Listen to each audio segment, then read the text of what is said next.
wait to bring you that. It's really stunning.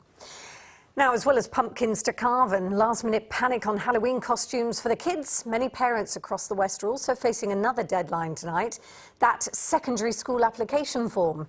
The squeeze on places in Bristol in particular is set to be the tightest in living memory.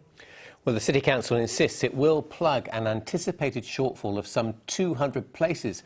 But parents in South and East Bristol, particularly in the BS4 postcode, claim more should have been done by now. Robin Markwell reports.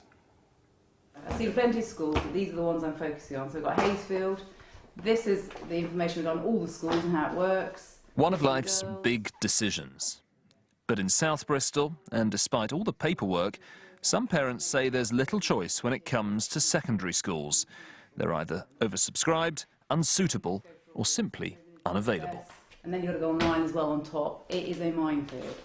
It's diabolical, is probably the word for it. And the schools and how they're set up for the Bristol area, particularly BS4, there is no leading school. The nearest leading school is at Mary Redcliffe, and unless you're of religious domination, you're not going to be able to apply for that school. Everyone's really sad.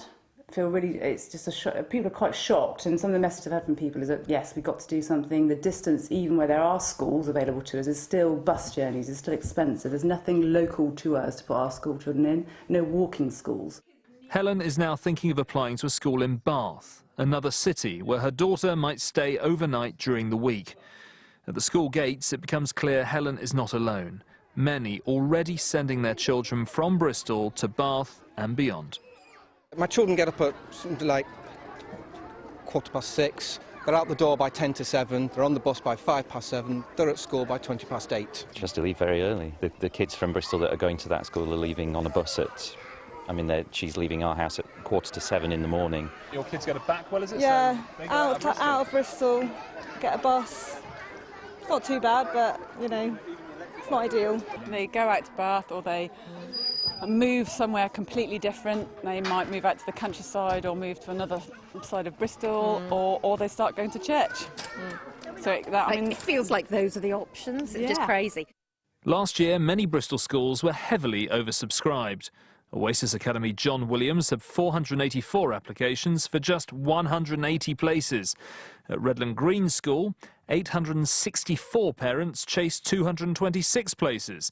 And the most popular, Bristol Cathedral School, saw almost 1,300 applications for 150 places.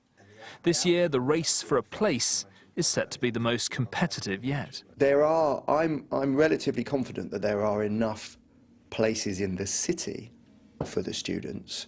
I think sometimes the issue, which I get with parents, is they're not necessarily exactly in the right schools. Will we find the places? Yes, we do. But are they exactly where they need to be? That's a bit more of the struggle sometimes.